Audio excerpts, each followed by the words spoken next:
The system is starting. You have been chosen to hear this. It is not by accident.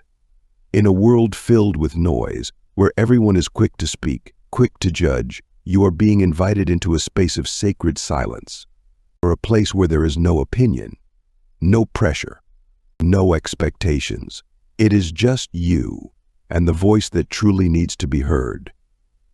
Today, I have not come to add noise to your life. I have come to remind you, it is in silence that your soul is healed, and your mission begins. Have you ever been around someone who seems friendly on the surface, but on an instinctual level you feel like something just doesn't add up? Have you ever sensed a subtle discomfort, an intuition that something dark is hidden behind that smile? Carl Jung, one of the greatest scholars of the human mind, spoke about a fundamental concept, the shadow. The shadow is the hidden part of us that we often deny, but which often manifests itself in the way we treat others. And when someone harbors feelings of hate, envy, or resentment, they tend to hide it, but never completely. The signs are there. They are subtle, but unmistakable.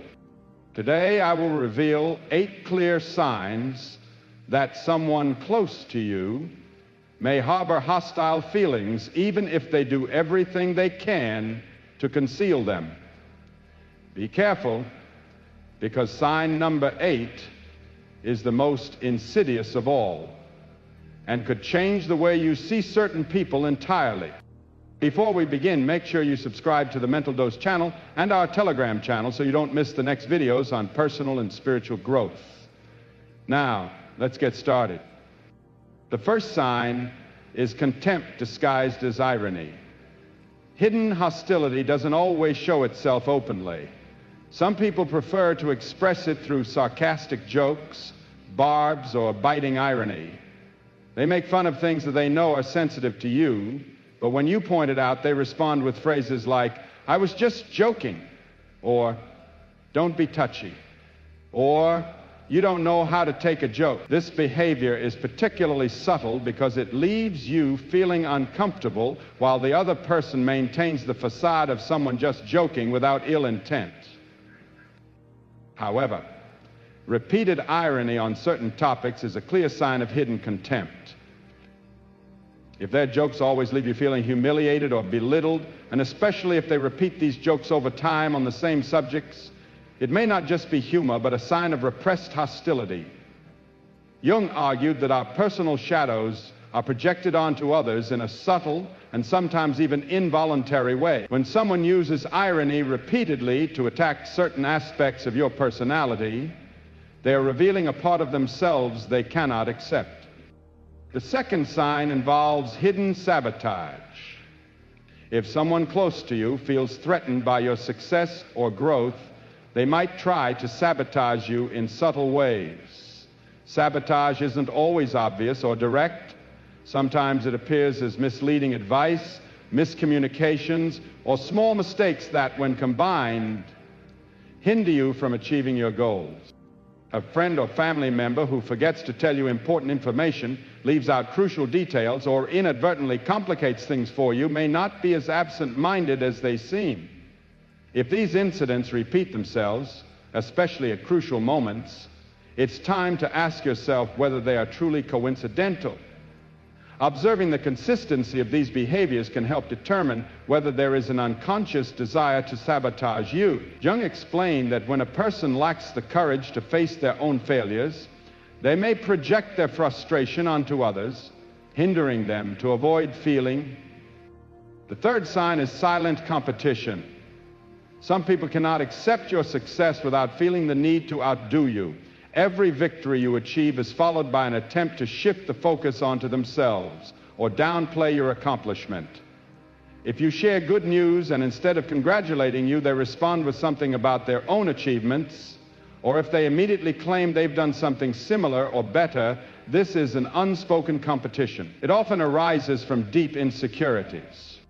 Those who engage in it cannot tolerate seeing you shine because it questions their own self-worth.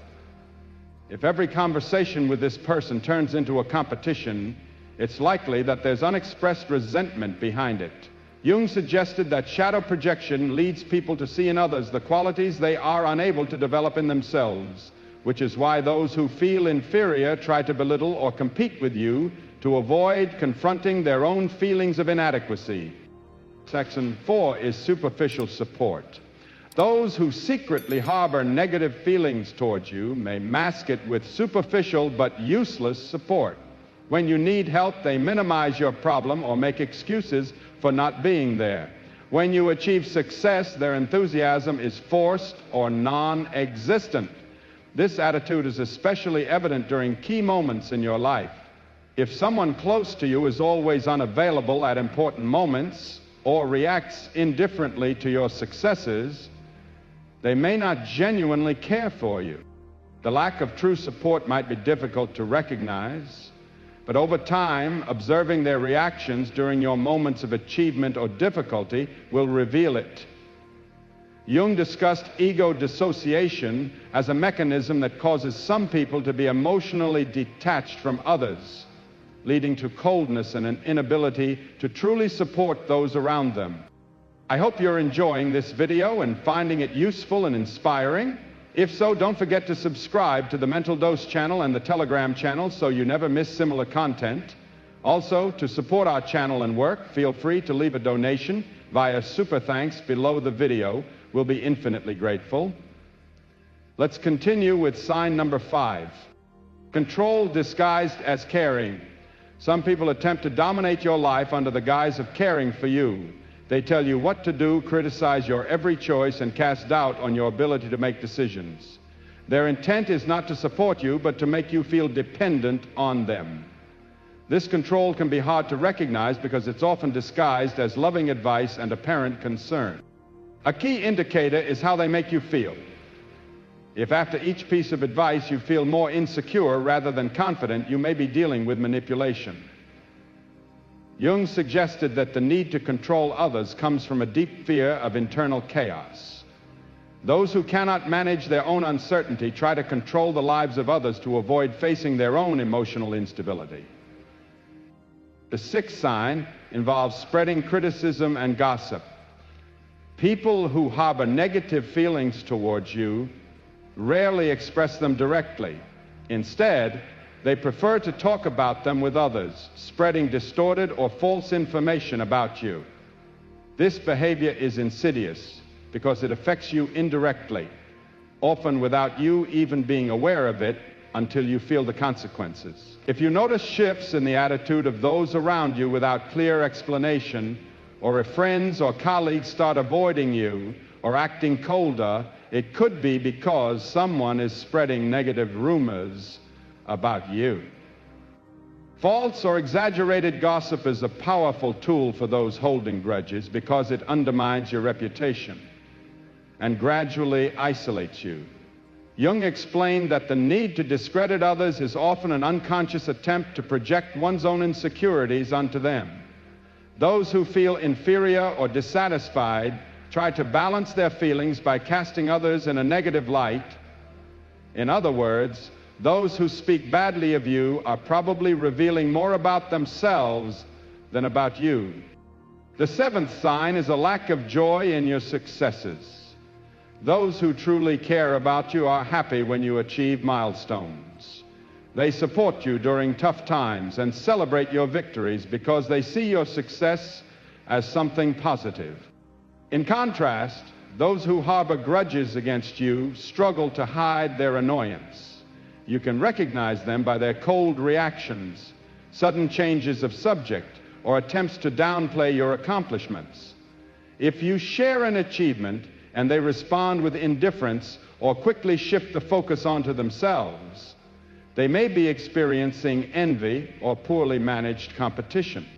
Jung explained that the inability to rejoice in the success of others reveals unresolved internal conflict, where the success of others highlights one's own shortcomings. People who feel this way often try to minimize your achievements with phrases like, "Well, it's not that big of a deal," or "I did something similar a while ago." If someone close to you has difficulty celebrating your victories and shows signs of annoyance instead of happiness, they likely feel something very different from what they show. The eighth sign directly involves nonverbal language and hidden details. Hidden hostility manifests itself in subtle ways, often not through words, but through involuntary actions and signals. A glance that slips at the wrong moment, a forced smile, a sudden shift in expression, or a tense silence can convey much more than words ever could. Many people try to mask their true feelings, but the body always betrays the deepest emotions. If someone pretends to appreciate you but feels hostility, you may notice subtle signs like their hands stiffening when you discuss your success, a slight tone change when they give you a compliment, or avoiding eye contact at key moments. I argue that the body and unconscious mind never lie. Even when someone tries to hide their feelings, their body language will reveal them. This is because the conscious mind can wear a mask, but the body responds to true emotions. If you sense tension or discomfort in someone, trust your instincts. You may have picked up a signal that your conscious mind is struggling to rationalize. Recognizing these signals requires attention and sensitivity. Words can be deceiving, but body language and small details always tell the truth. Let's be honest, most people are too afraid to tell you directly that they don't like you. Instead, they hide behind fake smiles, hollow compliments, and forced politeness. I've been there too, thinking someone was a friend only to find out they were secretly hoping for my downfall.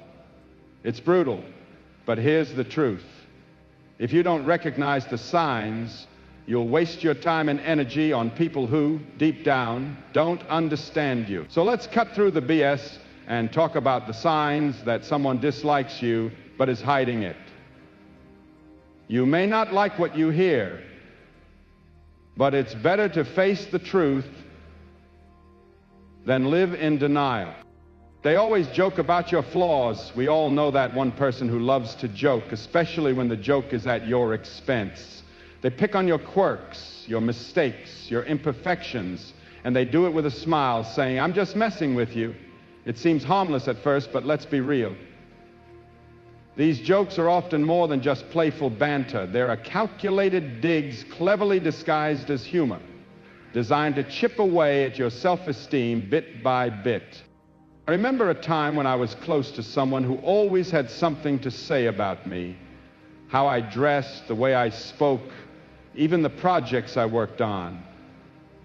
At first, I laughed it off, thinking it was all in good fun, but as time went on, I noticed a pattern. The jokes were always aimed at my perceived weaknesses, never my strengths. It wasn't long before I started second-guessing myself, wondering if maybe I was the problem. Here's where the controversy kicks in. People who constantly joke about your flaws aren't doing it out of affection. They're testing the waters to see how much disrespect you'll tolerate. It's a subtle form of manipulation, a way for them to assert dominance while keeping you in your place. They're telling you in no uncertain terms that you're beneath them.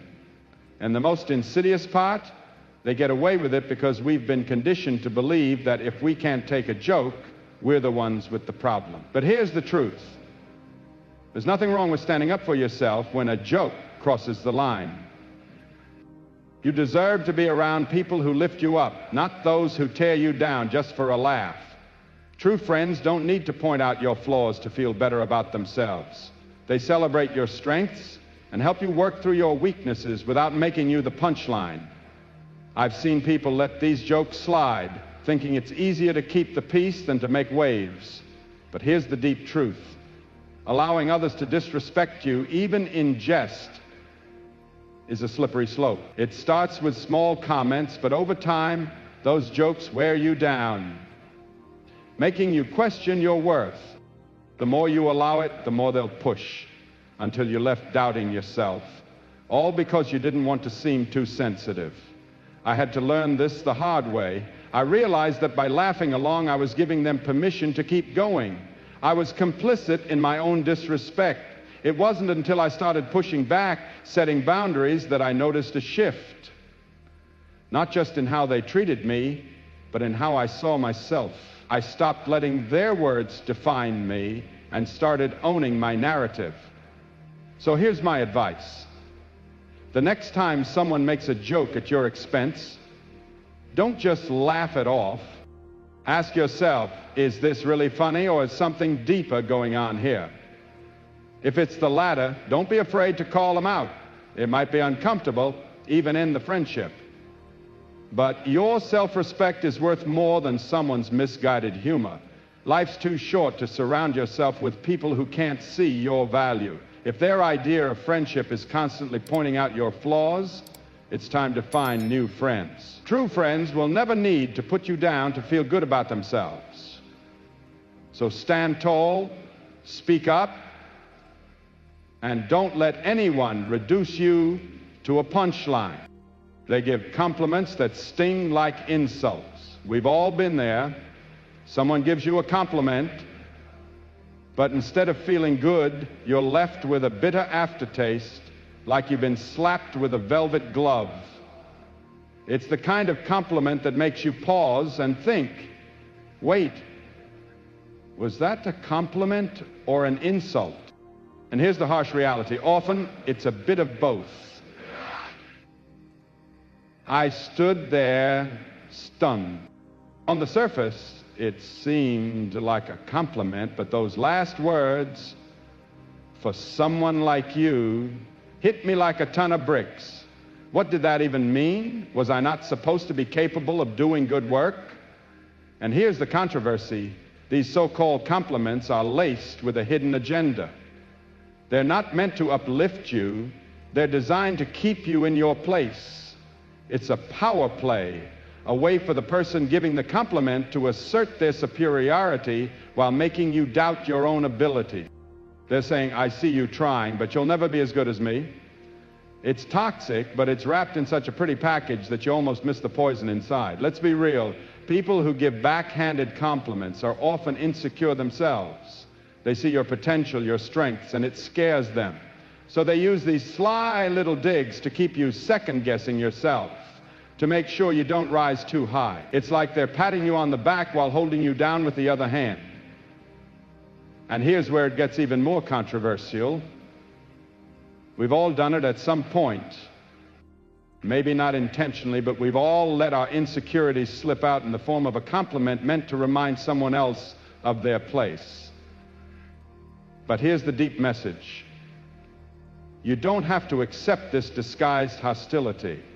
You have the power to reject it, to see it for what it really is, a reflection of their own insecurities, not a measure of your worth.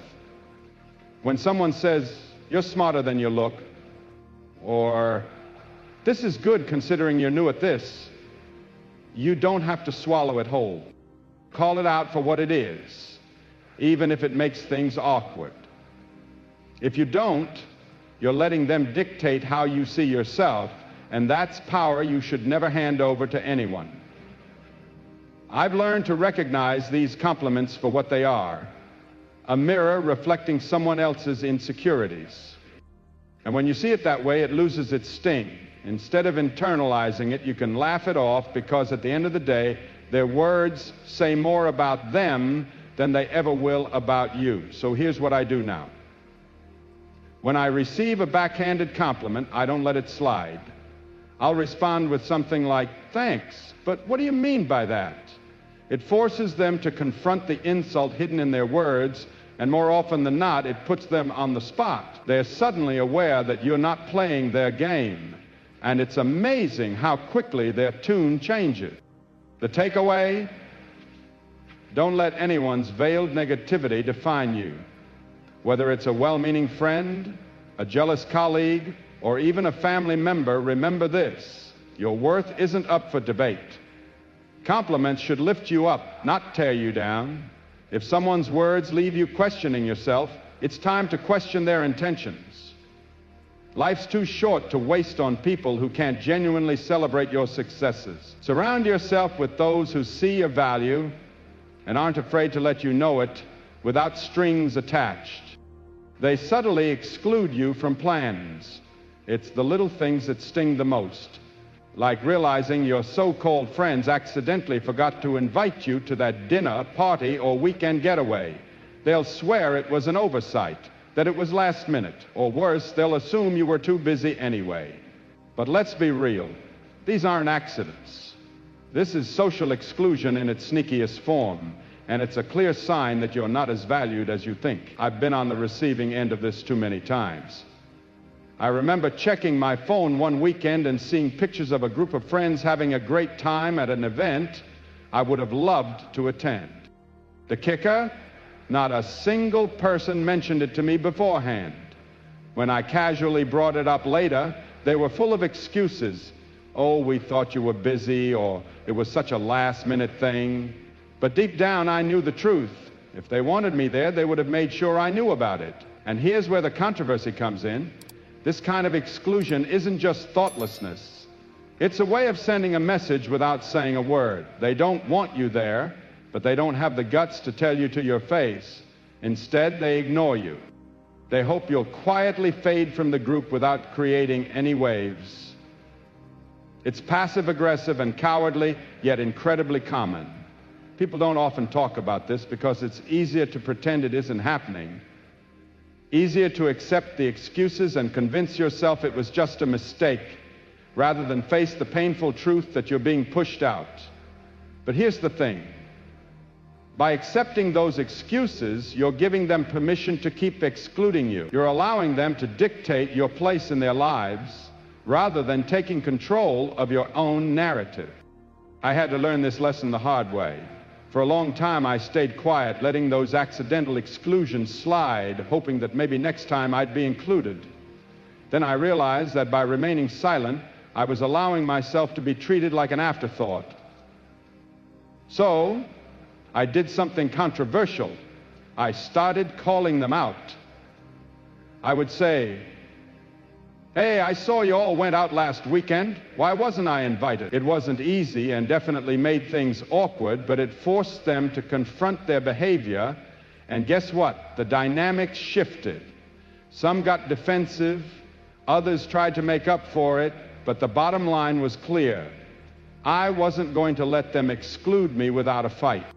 Here's the deep message. If people want you in their lives, they'll make an effort to include you, no matter how last-minute the plans are. If they don't, it's time to reconsider the value of those relationships. You deserve to be around people who don't make you feel like you're constantly chasing their approval or attention. True friends don't forget to invite you. They make sure you're there because they genuinely enjoy your company. So if you find yourself being subtly excluded, don't brush it off. Confront it, ask the hard questions, and be prepared for answers, even if they're not what you want to hear. Because in the end, it's better to know where you truly stand than to be left wondering why you were left out again. And remember, you're not a backup option, you're a priority. Surround yourself with people who treat you as one. For they're busy, except when it comes to you.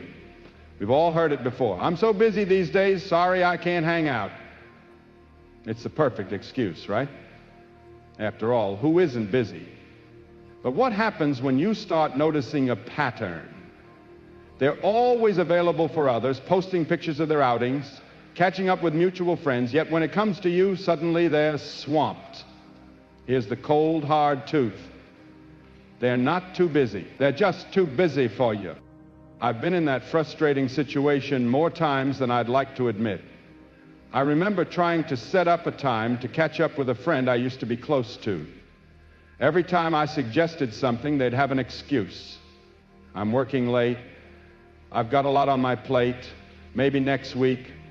Meanwhile, I'd see them hanging out with others, having a great time, somehow always finding a way to make time for everyone except me. It took me longer than I'd like to admit to see the pattern. The message they were sending was loud and clear. I wasn't a priority in their life anymore. Here's the controversial part. We've been conditioned to accept busy as a valid reason for being pushed aside. But let's be honest. People make time for what and who they care about. If someone is constantly too busy for you, it's not about their schedule, It's about their priorities. And that's a tough truth, because it forces you to confront the reality that you might not be as important to them as they are to you. The harsh reality is that busy is often a polite way of saying, I don't want to spend time with you. It's easier for them to blame it on their schedule than admit they're choosing not to include you in their life. It's a passive-aggressive way of keeping you at arm's length without facing the confrontation of telling you the truth. They want to keep you on the hook just in case, without actually investing in the relationship. I've been on both sides of this. There were times when I made excuses because I didn't know how to tell someone I'd outgrown the friendship. But being on the receiving end taught me a valuable lesson. It's better to be honest, even when it's uncomfortable, than to string someone along with excuses. When I finally confronted my friend about always being too busy, the conversation was awkward, but it was necessary. It gave me the clarity I needed to move on and invest in relationships where I was valued. Here's the deep message. Your time is precious, and so is your energy.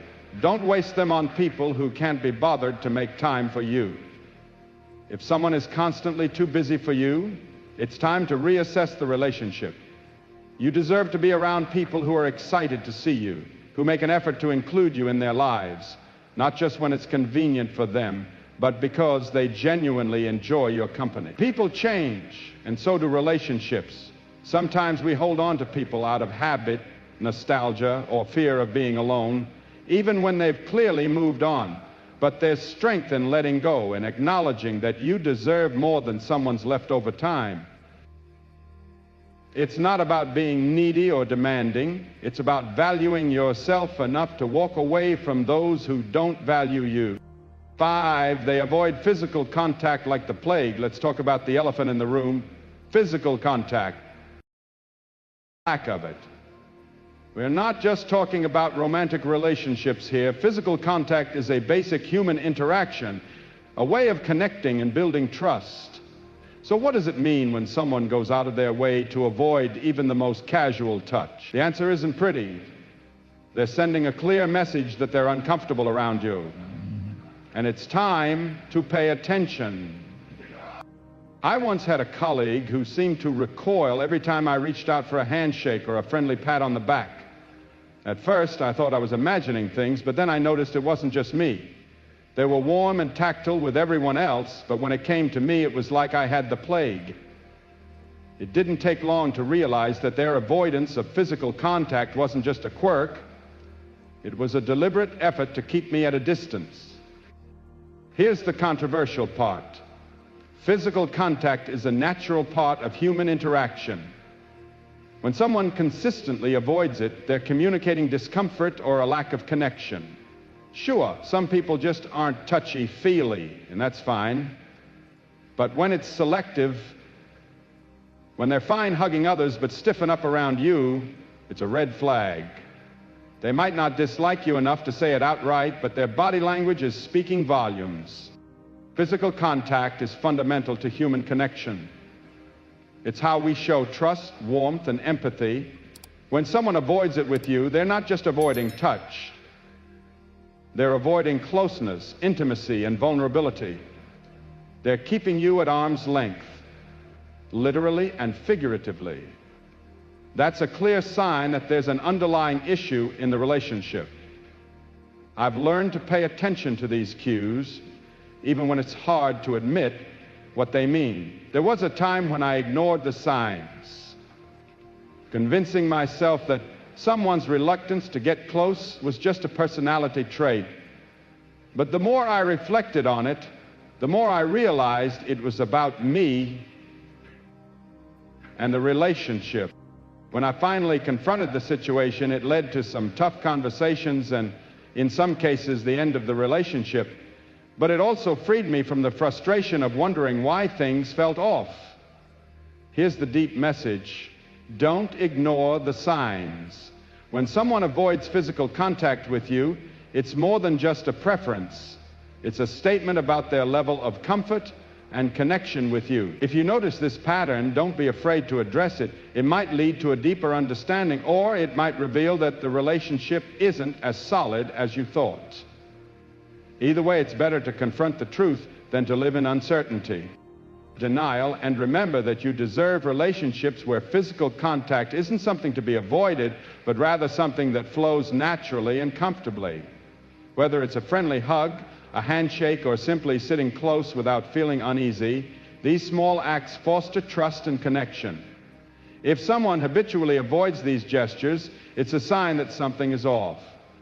Don't shy away from asking tough questions and, if necessary, making tough decisions. Life's too short to be surrounded by people who keep you at a distance, both literally and figuratively. 6, they vanish when you need support. Let's be real, nothing reveals the true nature of a relationship like a crisis. When things get tough, you discover who your true friends are. So, what does it say when someone disappears when you need them most?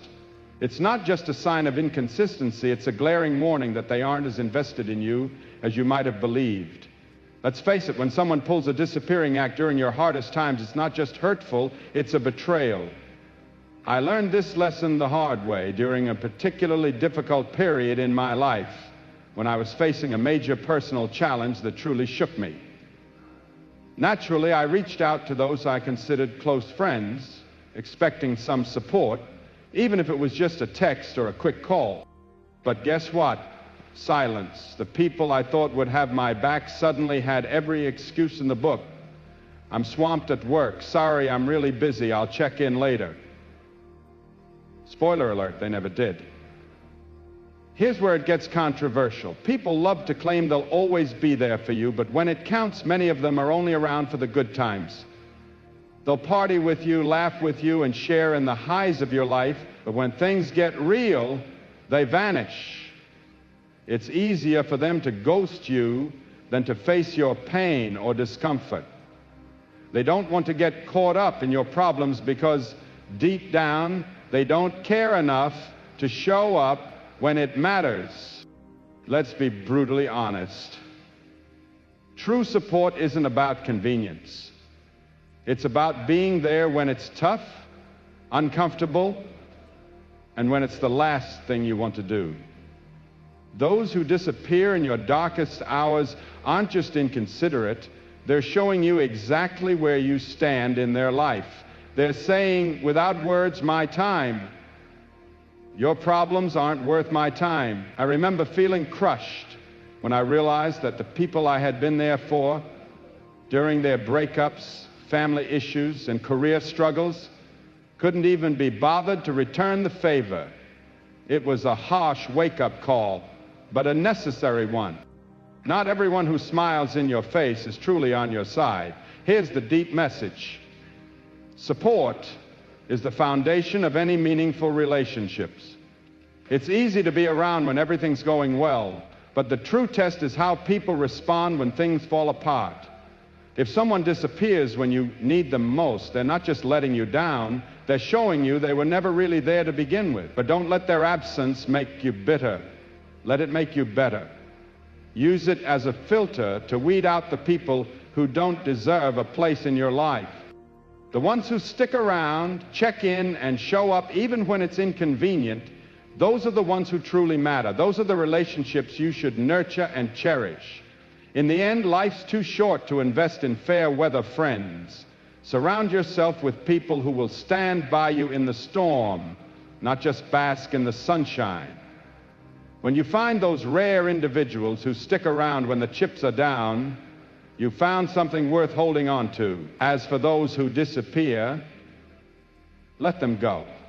They've already shown you their true colors. 7, they gossip about you behind your back. Gossip is a social poison that spreads faster than wildfire and can destroy relationships in an instant. The thing with gossip is, it's never as innocent as people make it out to be. When someone you consider a friend talks behind your back, they're not just sharing a harmless story. They're actively undermining your trust, your reputation, and your relationship. Let's be real. When someone gossips about you, it's a clear sign that they don't respect you, no matter how friendly they seem in person. I've been the subject of gossip before, and let me tell you, it's one of the most gut-wrenching experiences. There was a time when I confided in someone I thought was a close friend about a personal issue I needed to unload, and I trusted them to keep it between us. But within days, details of our conversation started circulating, twisted and exaggerated. It was like a game of telephone, except the message wasn't just getting lost, it was being weaponized against me. The person I trusted turned my vulnerability into entertainment for others. Here's the controversial truth. People who gossip about you aren't just venting or sharing concerns, they're playing a power game. Gossip is a way for them to elevate themselves while bringing you down, all without confronting you directly. It's cowardly, manipulative, and toxic. They're not just tarnishing your reputation, they're eroding the very foundation of trust that any real relationship is built on. And let's get one thing straight.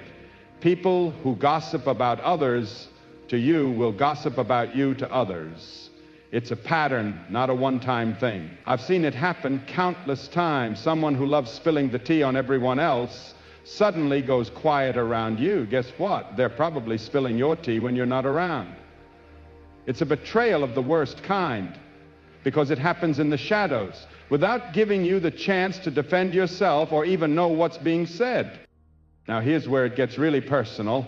I remember confronting the friend who gossiped about me, expecting an apology or at least an explanation. Instead, they acted like it was no big deal, brushing it off as harmless chatter. But here's the thing. Gossip is never harmless.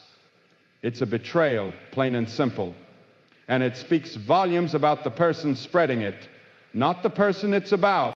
One of the most valuable skills you can develop in life is the ability to discern character. And I don't mean simply deciding whether you like someone or not. That's preference, not discernment.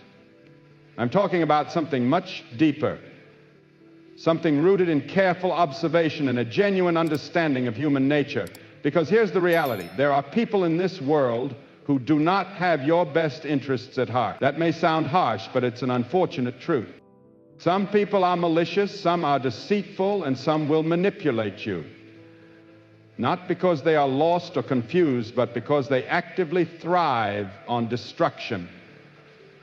If you don't recognize the warning signs, you'll invite these people into your life, mistaking them for friends, partners, or mentors, when in reality they are obstacles or barriers between you and the person you are striving to become.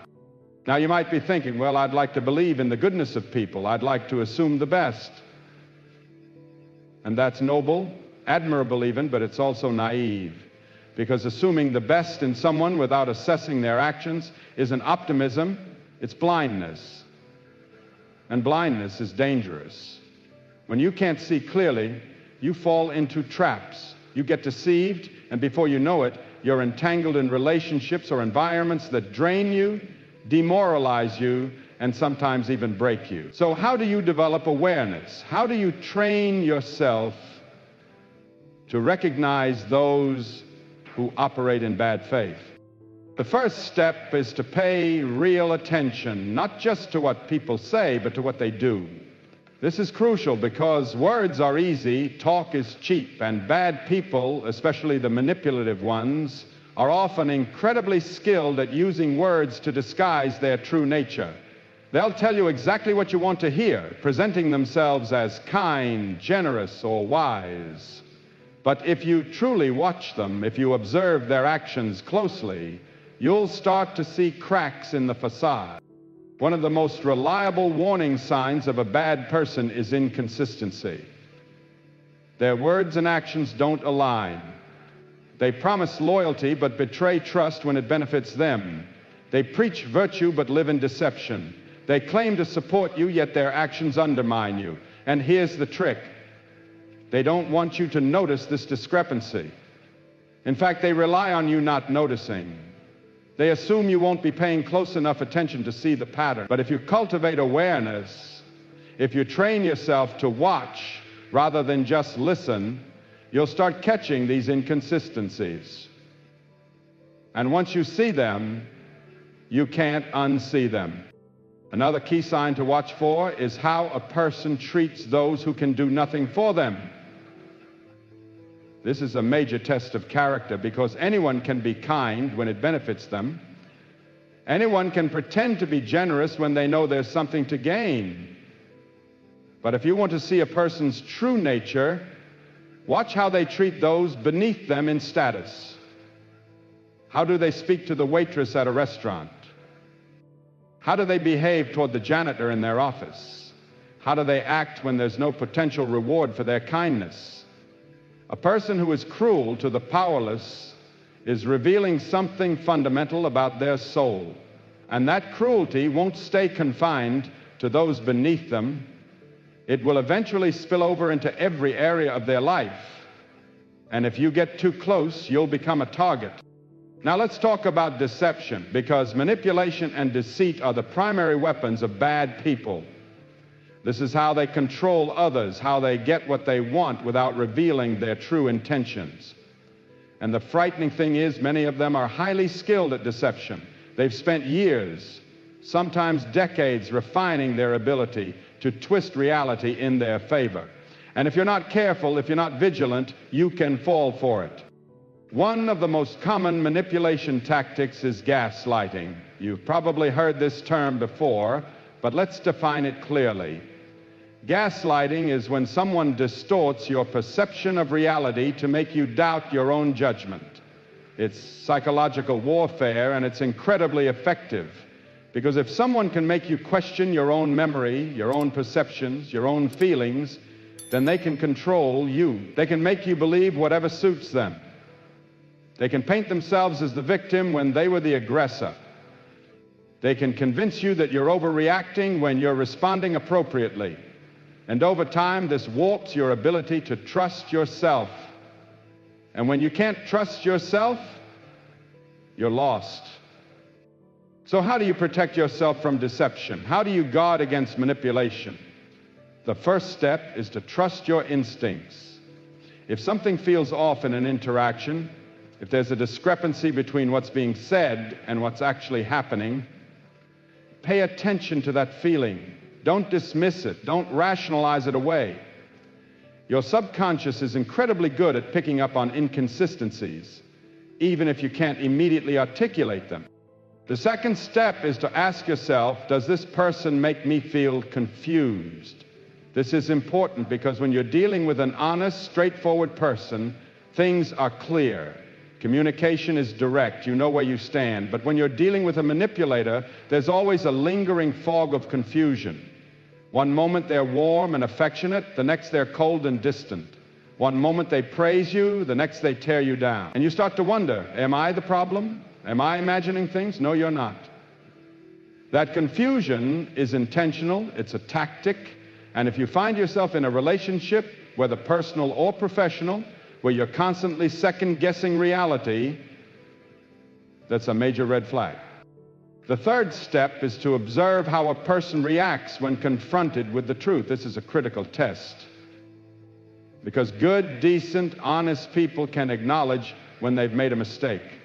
They can admit when they're wrong, but a manipulator, they will never admit fault. Instead, they'll deflect, they'll shift blame, they'll twist the conversation around until suddenly you're the problem. You bring up a valid concern, and instead of addressing it, they explode in anger, guilt trip you, or make you feel like you were wrong to even bring it up.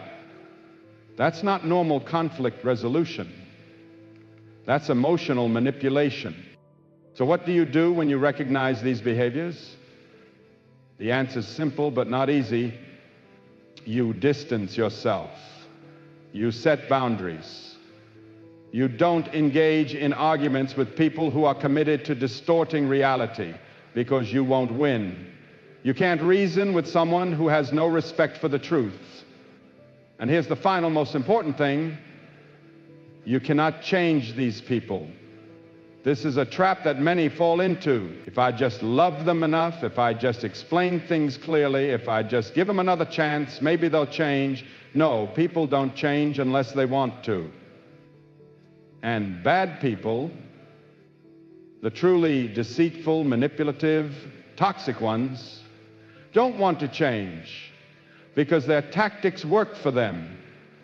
They get what they want. They thrive in the chaos they create. Your job is not to fix them. Your job is to protect yourself, to cultivate awareness, to build relationships with people who add to your life, not drain it. Because your future, your success, your happiness depends on the company you keep. And if you allow bad people into your inner circle, you will pay the price. So be vigilant, be discerning, and most importantly, never ignore what your gut is telling you. One of the most damning characteristics of a bad person, one of the clearest warning signs that you're dealing with someone truly dangerous, is their refusal to take responsibility for anything. Not just the little things, their entire approach to life. It's a fundamental failure to confront reality. They will always point the finger outward. It's always someone else's fault. And if you don't develop the ability to recognize this trait early on, you risk spending years entangled in the psychological games of those who will never admit they are wrong. And nothing is more exhausting or soul-draining than that. They surround themselves with enablers, people who will absorb the blame and carry their failures, because deep down they know that without this support, their entire illusion would collapse. They seek out individuals, often good-hearted and conscientious people, who are willing to shoulder responsibility on their behalf. This is a fascinating pattern because people with strong moral character frequently become targets for those who refuse to take accountability for their own actions. But why does this happen? Why are bad people so drawn to good people?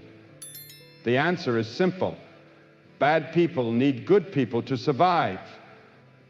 If you have integrity, believe in fairness, and try to see the best in others, you are precisely the kind of person a manipulator or a blame shifter wants around. You will make excuses for them. You'll say, maybe they had a tough childhood, or maybe they just need more time to grow. Meanwhile, they will continue using you as a shield against reality. Now let's take this a step further. What happens when someone refuses to take responsibility for their actions? What kind of person do they become over time? They become resentful. And resentment is one of the most toxic psychological states a person can inhabit. If you go through life blaming everyone else for your problems, you eventually start believing the world itself is unjust. You convince yourself that others are conspiring against you. Once you believe that, you begin to justify all sorts of destructive behavior. This is how people manipulate others, not just to avoid blame, but to punish those they perceive as responsible for their suffering. They sabotage relationships, destroy friendships, and undermine colleagues, all because they have convinced themselves that life has treated them unfairly.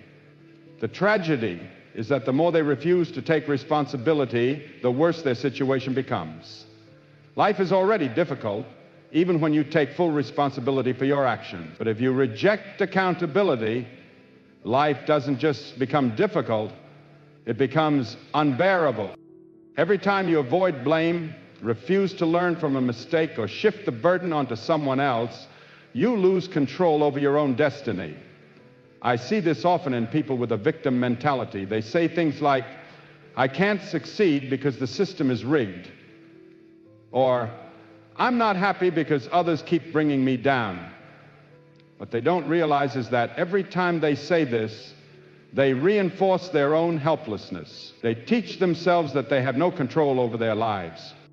And once you believe that, once you convince yourself that you are not the primary agent in your own story, you become a puppet in someone else's narrative.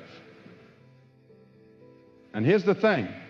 Bad people want you to believe that you have no control. They want you to think that everything is just fate, luck, oppression, or whatever excuse suits them at the moment. Because the moment you take control of your life, the moment you say, I am responsible for where I am and I can change it, you become immune to their manipulation. You stop playing their game. So, how do you protect yourself from these kinds of people? First, pay attention to patterns. If someone in your life always has a reason why nothing is ever their fault, that's a massive red flag. If every time something goes wrong, they immediately look for someone else to blame, you need to be very careful, because if you're not, you will become their scapegoat. Second, hold people accountable. Don't let them rewrite history. If you see someone twisting the truth, if you see them avoiding responsibility, call it out, at least in your own mind. If you don't, you will start to doubt your own perceptions, and that's exactly what they want. They want you confused, second-guessing yourself, because the more uncertain you are, the easier you are to control. And finally, take full responsibility for your own life. Don't wait for permission to succeed. Don't let other people's excuses become your excuses. Because at the end of the day, the only thing worse than dealing with someone who refuses to take responsibility is becoming someone who refuses to take responsibility.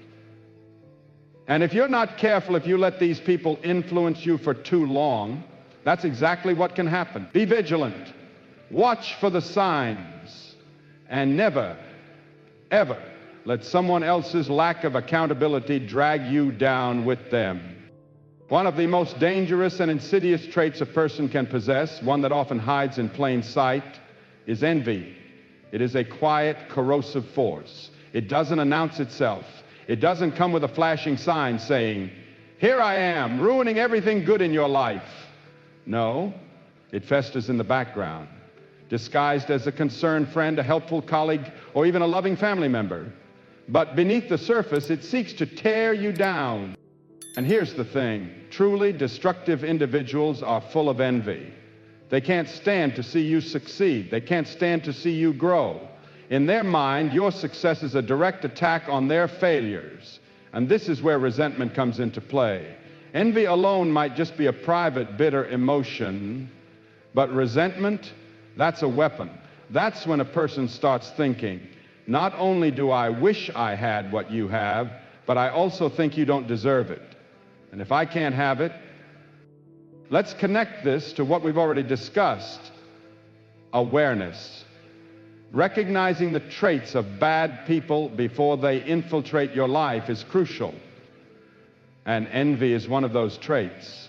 If you don't catch it early, it can poison your relationships, your confidence, and your ability to move forward. We talked about manipulation and deception. Well, here's how envy ties in. People who are envious of your success will never admit it directly. That would require honesty. Instead, they disguise their resentment as advice or concern. You've seen this before, haven't you? You tell someone about an exciting goal or project, and instead of encouragement, they plant doubt in your mind. Oh, that's a really competitive field. Are you sure you're cut out for that? Or, you know, most people fail when they try something like that. I just don't want to see you get disappointed. They say these things as if they care about you, as if they are trying to protect you, but they're not. They are trying to keep you small. They see you climbing and they feel threatened, so they pull you back down to where they are comfortable. Now, you might think, maybe they don't mean any harm. Maybe they're just being realistic. But ask yourself, would they say the same thing to someone else? Would they react the same way if it were their own success on the line? The truth is, people who struggle with envy often have a pattern. They only discourage those they secretly see as competition. And then there's accountability. As we discussed, bad people never take responsibility for their shortcomings. And what does that lead to? Envy. Because when you refuse to own your failures, when you refuse to acknowledge that your success or lack of it is due to your own actions, the only option left is to blame others. And who do they blame? The ones who are succeeding. The ones moving forward while they remain stuck. Instead of thinking, maybe I need to work harder, make better choices, push myself more, they think, it's not fair. They had better opportunities. They had more luck. They don't deserve it. When resentment builds, it doesn't just stay inside a person, it leaks into their actions, their words, their interactions with you. And that's where envy turns into sabotage. Sometimes it's subtle. Passive-aggressive comments, dismissive attitudes, a lack of support when you need it most. Sometimes it's direct, spreading rumors, trying to discredit you, working against you behind your back. And the worst part, if you're not careful, their envy can start to infect you. If you let them plant seeds of doubt, you might start questioning yourself. Maybe they're right. Maybe I don't deserve this. Maybe I should hold back, not try so hard, not dream so big. Don't let that happen. But that's exactly what they want. They want you to shrink, because if you do, they won't have to face their own failures. If you stay small, they can remain comfortable.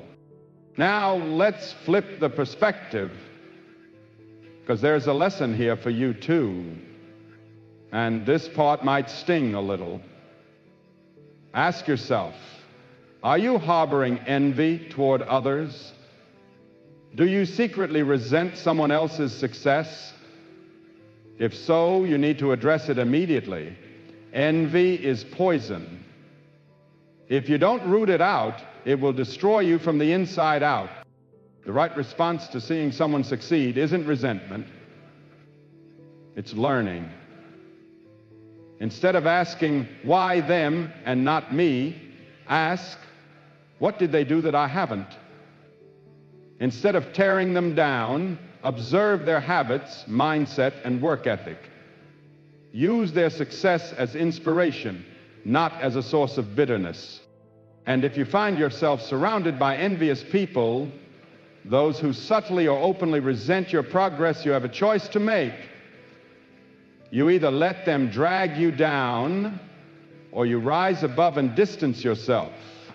There is no middle ground. Spend enough time around those who resent success, and you will absorb their mindset. That's the fastest way to sabotage your own potential. Remember what I said earlier. Bad people don't always come with a warning label. But if you pay attention, if you develop awareness, you'll start to see patterns. You'll recognize who genuinely supports you and who secretly wants to see you fail. And once you see it, you can't unsee it. When you recognize envy for what it truly is, a reflection of someone else's insecurity, not a measure of your worth, you take away its power. You stop seeking validation from those who don't want you to succeed. You stop explaining yourself to people who will never understand. And most importantly, you stop feeling guilty for outgrowing those who refuse to grow themselves.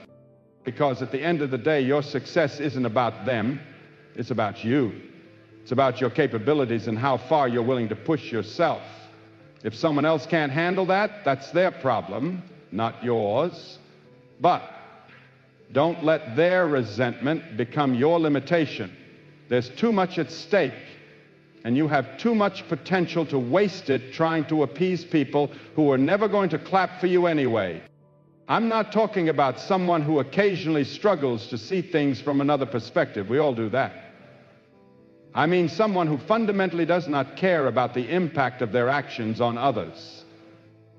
Someone who, when you're suffering, either sees it as irrelevant or worse, as an opportunity. You need to recognize this. If you don't, you'll end up making excuses for them, thinking you can change them, or even worse, believing that their treatment of you is somehow deserved. Now, let's tie this back to the bigger picture. Earlier, I talked about awareness, being able to spot the warning signs. Well, this is one of the most important ones. Because if you fail to recognize someone's lack of empathy, you open yourself up to immense psychological damage. People without empathy don't just accidentally hurt others, they do it systematically, without remorse and often in ways that aren't immediately obvious. How does that work? Go back to the second key point, manipulation and deception. A person who lacks empathy is often a master manipulator. Why? Because they don't feel the moral responsibility that you do. They don't experience guilt or shame the way decent people do. If they lie to you and you catch them, they don't feel bad about it. That's a completely different psychological framework. It means they will twist reality, not just to protect themselves, but to control you. Have you ever had someone make you doubt your own emotions, your own reactions? You tell them, hey, that really hurt me, and they look at you like you're crazy, like you're the problem for even bringing it up. That's a tactic. It's designed to ensure you never stand up for yourself. Because the moment you start questioning your own feelings, your own perception of reality, you become easier to control. And if they can control your emotions, they can control your actions. Now, let's move to the third key point. Lack of accountability. Why do they refuse to take responsibility for their actions? Think about it. If you lack empathy, you don't actually care about the consequences of your actions on others.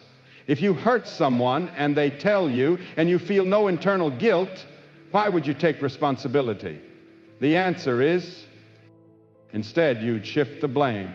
You'd say, you're just too sensitive, or that's not what I meant, or why are you always so dramatic? Do you see the pattern?